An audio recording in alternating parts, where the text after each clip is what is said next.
ये कहानी एक ऐसी लड़की की है जिसके साथ कोई अनजानी चीज गलत हरकतें करती है। पहले तो इस लड़की को उससे डर लगता है, लेकिन हर रोज के चलते इस लड़की को भी उस अनदेखी ताकत का अपने साथ क्लोज होना धीरे धीरे पसंद आने लगता है। तो आखिर इन दोनों के बीच क्या क्या होता है और ये क्या है जो कि हर रात इस लड़की के करीब आता है। तो चलिए जानते हैं आज की इस कहानी से। कहानी की शुरुआत बिल नाम के एक आदमी से होती है, जो कि रोज की तरह आज भी अपने ऑफिस के लिए निकलता है। लेकिन जैसे ही दरवाजे के पास पहुंचता है तो तभी इसे जोर से चक्कर आते हैं और नीचे गिर जाता है और थोड़ी देर में इसकी मौत हो जाती है। सीन कट होता है और हम दो लड़कियों को देखते हैं, जिनमें से एक का नाम ग्लोरिया और दूसरी का जूली। ये दोनों एक बहुत ही बड़ी बुक स्टोर में काम किया करती हैं। लेकिन ग्लोरिया को अक्सर काम के दौरान नींद आया करती है, जिस पर जूली इससे पूछती है, आखिर तुम रात में क्या करती हो जो पूरा दिन सोती रहती हो। ग्लोरिया कहती है, आज से लगभग कुछ दिन पहले एक नया कपल मेरे रूम के बराबर में आया है और वह पूरी रात एक दूसरे के साथ मस्ती करते हैं। उनकी आवाज से मुझे पूरी रात नींद नहीं आती, बस यही वजह है कि मैं सो नहीं पाती। अब एक दिन ग्लोरिया रोज की तरह अपने कमरे में सो रही थी,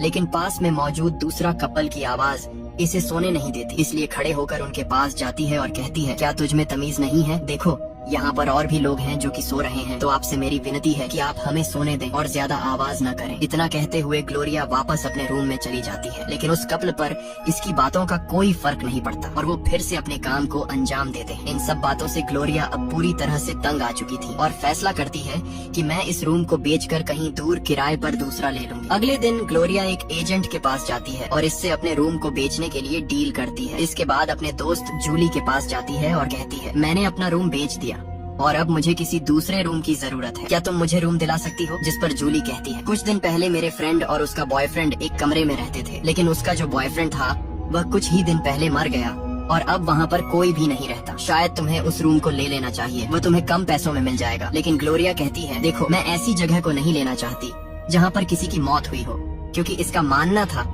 कि जिस कमरे में किसी की मौत हुई हो वहाँ पर उसकी आत्माएं रहती हैं। लेकिन जूली कहती है, अरे क्या तुम भी बेकार की बातों पर विश्वास करती हो? ऐसा कुछ नहीं होता। और इसके बार बार कहने पर ग्लोरिया मान जाती है और अब इसी रूम से होती है एक नई कहानी की शुरुआत। ग्लोरिया अपने नए रूम में आकर अपना सारा सामान अच्छे से जमा लेती है। इसके बाद दोनों पास में मौजूद एक क्लब में जाते हैं, जहाँ पर जूली खूब मौज मस्ती करती है। लेकिन ग्लोरिया को यह सब करना बिल्कुल भी पसंद नहीं था, इसलिए एक जगह बैठकर सभी को सिर्फ देख रही थी। इसके बाद ग्लोरिया वापस अपने कमरे में आ जाती है। कमरे में घुसते ही सबसे पहले लाइट ऑन करती, मगर तभी अचानक से लाइट ऑफ हो जाती है। ग्लोरिया सोचती है कि आखिर ये कैसे हुआ, इसलिए फिर से लाइट को ऑन ऑफ करती रहती है और काफी बार करने के बाद अपने बेड पर लेट जाती है। मगर तभी अचानक से इसकी टीवी अपने आप ही ऑन हो जाती है। ये देखकर ग्लोरिया को कुछ भी समझ नहीं आता कि आखिर ये सब हो क्या रहा है। ग्लोरिया खड़ी होती है और टीवी को चेक करने लगती है, तो पाती है कि टीवी का जो स्विच था वह तो हटा हुआ है, तो फिर ये टीवी अपने आप ही कैसे चल रही है। थोड़ी देर में इसके चारों तरफ से इस अजीब सी आवाज आने लगती है। इसका फ्रिज अपने आप हिलने लगता है और चारों तरफ तेज हवा चलने लगती है। इसके बाद ग्लोरिया अगले दिन एक डॉक्टर के पास जाती है और अपने साथ जो हुआ ये सारी बातें बताती है और कहती है, मैंने वह रूम आज ही लिया है क्योंकि जो पहले वाला रूम था उसमें मुझे नींद नहीं आती थी, क्योंकि वहाँ पर काफी ज्यादा शोर शराबा था। जिस पर डॉक्टर कहता है, तुम फिक्र मत करो, ये सिर्फ इसलिए हो रहा है क्योंकि तुम पूरी तरह से नींद नहीं ले रहे हो, ये सिर्फ तुम्हारा वहम है। मैं तुम्हें कुछ मेडिसिन दे रहा हूँ, इन्हें ले लेना, तुम एकदम ठीक हो जाओगी। इसके बाद अगली रात ग्लोरिया फिर से अपने कमरे में सो रही थी। तभी कमरे में मौजूद सभी चीजें अपने आप ही हिलने लगती हैं। लेकिन ग्लोरिया ने डॉक्टर की दी हुई मेडिसिन ले रखी थी, इसलिए इसकी आंखें नहीं खुलती। मगर तभी कोई अनदेखी चीज इसके बिस्तर के अंदर आ जाती है और उसके काफी क्लोज आने लगती है। यह देखकर ग्लोरिया की आंखें खुल जाती हैं और डरते हुए जोर से चिल्लाती है। इसकी चीख से पास में मौजूद एक बूढ़ा कपल की आंखें खुल जाती हैं और देखने को जाते हैं कि आखिर क्या हुआ। बूढ़ा कपल दरवाजे से आवाज लगाते हैं, क्या तुम ठीक हो? क्या तुम्हें मदद चाहिए? लेकिन अब ग्लोरिया को उस अनदेखी ताकत का अपने साथ क्लोज होना धीरे धीरे पसंद आने लगा था। ग्लोरिया ने अपने ऊपर से अपना कंट्रोल खो दिया और इस अनदेखी चीज के साथ मजे करती है। साथ ही इस बूढ़े कपल से कहती है, हाँ मैं ठीक हूँ। इसके बाद ग्लोरिया अपने काम पर होती है। तभी यहाँ पर एक डेविड नाम का हैंडसम लड़का आता है, जो कि यहाँ पर एक बुक को खरीदने आया था, लेकिन वह बुक फिलहाल खत्म हो चुकी थी। जिस पर ग्लोरिया कहती है, फिलहाल यहाँ पर वो बुक नहीं है, जैसे ही वह यहाँ पर आएगी मैं तुम्हें इन्फॉर्म कर दूंगी, इसलिए तुम मुझे अपना नंबर दो। लेकिन डेविड कहता है, चलो ठीक है, मैं तुम्हें अपना नंबर देता हूँ और तुम मुझे अपना दो। मगर ग्लोरिया कहती है, देखो, मैं अपना पर्सनल नंबर तो तुम्हें नहीं दे सकती। लेकिन डेविड अपनी जिद पर अड़ गया। इस लड़के को देखकर साफ लग रहा था कि यह ग्लोरिया को कहीं न कहीं पसंद करने लगा है। अब काफी बातचीत होने पर आखिरकार ग्लोरिया इसे अपना नंबर देते हुए कहती है, तुम मुझे कॉल मत करना, जैसे ही बुक आएगी तो मैं तुम्हें अपनी तरफ से कॉल कर दूंगी।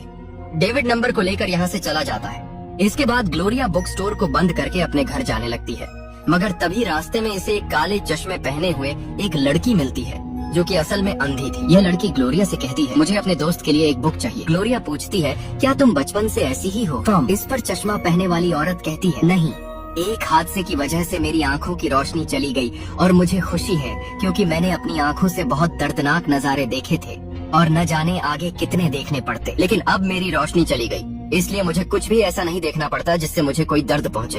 खैर, ग्लोरिया अपने रूम पर वापस चली जाती है और छोटा मोटा काम करने लगती है, मगर फिर से रोज की तरह वह अनदेखी चीज इसके करीब आ जाती है। पहले तो ग्लोरिया को यह अजीब लगता है कि आखिर यह क्या है जो कि हर रोज मेरे करीब आता है, इसलिए जोर से चिल्लाती है। इसकी चीख सुनकर फिर से वह बूढ़ा कपल इसके दरवाजे पर आता है और पूछता है, क्या तुम ठीक हो? लेकिन ग्लोरिया फिर से इसे वही जवाब देती है, हाँ मैं ठीक हूँ और तुम यहाँ से जाओ। ये बूढ़े कपल को कुछ समझ नहीं आता और दोनों यहाँ से वापस अपने रूम में चले जाते हैं। यहीं पर हम ग्लोरिया को देखते हैं जो कि हर बार की तरह इस बार भी अपने कंट्रोल को खो देती है। खैर, इसके बाद ग्लोरिया अपने बुक स्टोर में होती है और डेविड को कॉल करती है। इसे कहती है, तुमने जिस बुक की डिमांड की थी वह अब आ गई है। लेकिन डेविड इसे कहता है, मैं तुमसे मिलना चाहता हूँ, क्या तुम मुझसे मिल सकती हो? पहले तो ग्लोरिया इससे मिलने से मना कर देती है क्योंकि ग्लोरिया को लगता है कि ये लड़का ठीक नहीं है, लेकिन डेविड के बार बार रिक्वेस्ट करने पर ग्लोरिया इससे मिलने को मान जाती है। थोड़ी देर बाद दोनों एक रेस्टोरेंट में बैठकर आपस में बातें कर रहे थे। यहाँ पर डेविड जिस तरह से बातें कर रहा था वह ग्लोरिया को काफी पसंद आता है और अब ग्लोरिया कहीं न कहीं इसकी तरफ अट्रैक्ट होने लगती है। इसके बाद ग्लोरिया डेविड को अपने साथ अपने रूम में लाती है। डेविड को देखकर साफ लग रहा था कि वह यहाँ पर क्यों आया है। थोड़ी देर बाद दोनों एक दूसरे के करीब आ जाते हैं, लेकिन इन दोनों को करीब आता हुआ देख वह अनदेखी चीज को बिल्कुल भी अच्छा नहीं लगता और पास में मौजूद एक शीशे को तोड़ देता है और जोर जोर से हवा चलने लगती है, जिससे ग्लोरिया को समझ में आ गया कि वह ये सब क्यों कर रहा है, इसलिए डेविड से यहाँ से जाने को कहती है। इसके बाद ग्लोरिया फिर से लेट जाती है और उस अनदेखी चीज का आने का इंतजार करती है, लेकिन इस बार वह नहीं आता क्योंकि वह ग्लोरिया के साथ डेविड को देखकर इससे नाराज हो गया था। ग्लोरिया काफी देर तक नहीं सोई क्योंकि इसे इंतजार था कि वह आएगा, क्योंकि ग्लोरिया को उसका साथ अब पसंद आने लगा था। अब काफी देर हो जाने के बाद भी आज वह इसके पास नहीं आता है, इसलिए अगले दिन ग्लोरिया एक तांत्रिक के पास जाती है और इसे अपने साथ हुई घटना के बारे में बताती है और साथ ही कहती है कि वह आज की मेरे पास भी नहीं आया क्योंकि मैं अपने साथ किसी दूसरे लड़के को लेकर आई थी। यह औरत इसे कुछ जादू टोने के सामान देती है और कहती है, तुम इन्हें अपने कमरे में रख लेना। ग्लोरिया वापस अपने कमरे में आ जाती है और जो सामान उस तांत्रिक ने दिए थे उन सभी को अपने कमरे में रख देती है। तांत्रिक भी कुछ जादू टोना कर रही थी और उनकी यह मेहनत रंग लाती है। ग्लोरिया रोज की तरह लेट जाती है और थोड़ी ही देर में फिर से वही चीज इसके पास आ जाती है। खैर, उसके बाद ग्लोरिया बुक स्टोर में होती है। यहाँ पर जूली ग्लोरिया को देखती है कि वह अब पहले से काफी खुश रहने लगी है और इससे इसकी खुशी का राज पूछती है। पहले तो ग्लोरिया इसे बताने से मना करती और कहती है, अगर मैं तुझे बता भी दूं तो तुम मेरी बात का विश्वास नहीं करोगे क्योंकि बात ही कुछ ऐसी है। ये जूली कहती है, अरे तुम बताओ तो सही। ग्लोरिया कहती है, पता नहीं वह क्या है जो हर रात मेरे पास आता है, मैंने उसे आज तक नहीं देखा लेकिन वह मजेदार है, मुझे इसके साथ रहना पसंद आ गया। जूली पूछती है, आखिर वह दिखता कैसा है? इस पर ग्लोरिया कहती है, पता नहीं क्योंकि मैंने उसे आज तक देखा नहीं। यहाँ तक कि वह मेरे हर काम को करता है, जैसे बिस्तर बिछाना, छोटे मोटे सामान को उसकी जगह पर रखना, वह मेरे हर काम में साथ देता है। वह बहुत ही अच्छा है। और जूली को इसकी बातें अजीब लगती हैं कि कहीं ये पागल तो नहीं हो गई क्या, ऐसा भी कुछ होता है, और कहती है, तुम्हें कोई दिमाग की बीमारी है, शायद तुम्हें अपने आप को किसी डॉक्टर को दिखाना चाहिए। जिस पर ग्लोरिया कहती है, मुझे पता था तुम मेरी बात का विश्वास नहीं करोगी, इसलिए मैं तुम्हें यह सब बातें बताना नहीं चाहती थी, और गुस्सा होकर वापस अपने कमरे में आ जाती है।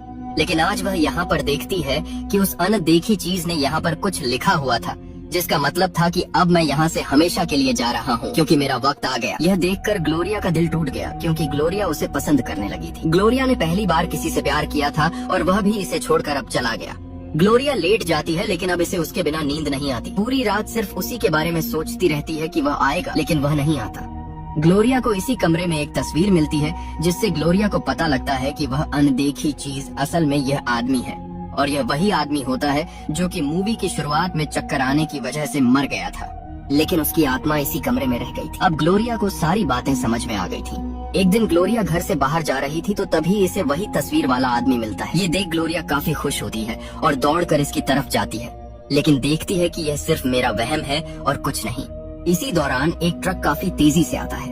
ग्लोरिया सड़क पर बीचों बीच में खड़ी थी और ट्रक इसमें टक्कर मारने वाला था, लेकिन तभी यहाँ पर बुक स्टोर का मालिक, जिसका नाम माइकल होता है, आकर ग्लोरिया को बचा लेता है। इसका बॉस कहता है, क्या तुम पागल हो गई हो? तुम आखिर सोच क्या रही थी? तुम्हें पता है तुम सड़क के बीचों बीच खड़ी हुई थी? ये लेकिन ग्लोरिया इसे कुछ नहीं कहती।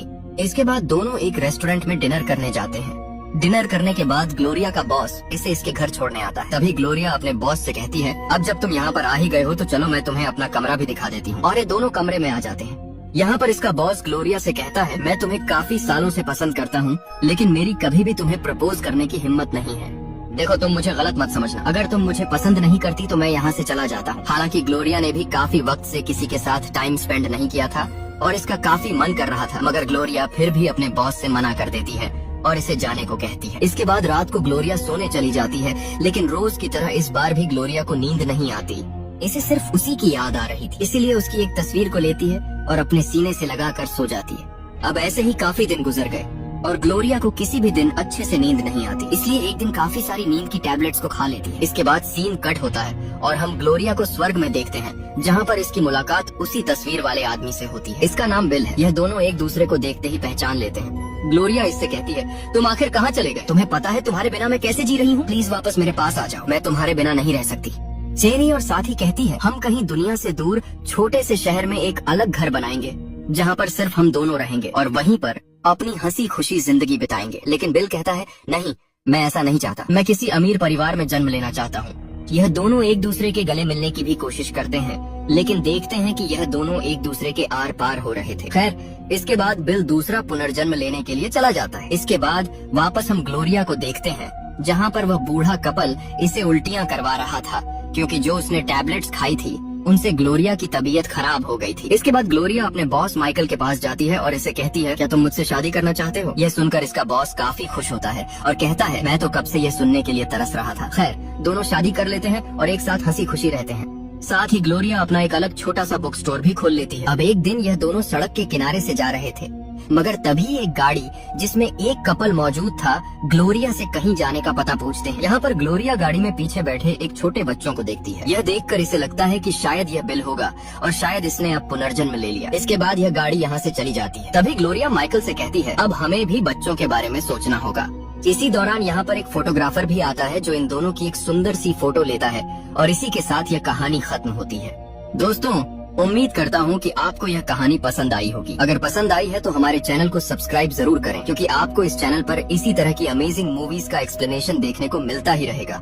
बाकी मुझे कमेंट करके बताओ, अगर आपके साथ कभी कोई अनदेखा इंसान आपके करीब आए तो आप क्या करोगे? क्या आप उसे अपने आप से दूर करोगे या फिर ग्लोरिया की तरह उसके साथ एक नई दुनिया बसाने की सोचेंगे? कमेंट करके जरूर बताएं। बाकी मिलते हैं हमारी एक और अमेजिंग वीडियो के साथ।